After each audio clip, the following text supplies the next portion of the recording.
ne peut traverser le village de Boussay sans être impressionné par son château. Un château millénaire toujours détenu par la même famille, une famille qui compte parmi les siens un certain Jacques-François de Menou de Boussay, né ici en 1750. C'est le frère aîné qui a hérité du château, mais lui, il a fait une carrière militaire. Donc on peut dire beaucoup de choses effectivement sur ce personnage qui a traversé l'Ancien Régime, la Révolution et l'Empire, ce qui est quand même assez exceptionnel.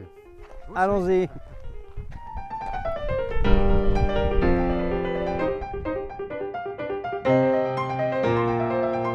Jacques de Menou, militaire de carrière, a traversé les époques et marqué cette commune.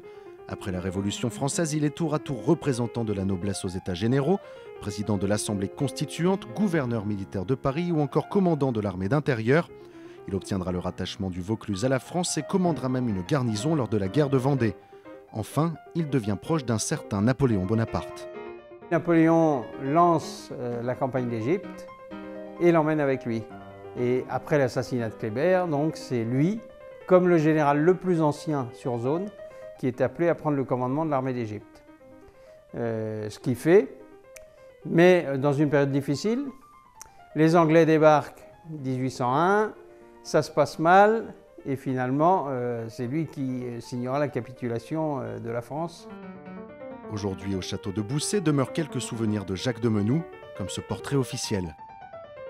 Il est noté un député du département d'Indre-et-Loire, président de l'Assemblée nationale, avec le texte suivant: pour voir la liberté dans la France établie, ce loyal chevalier n'épargne aucun moyen.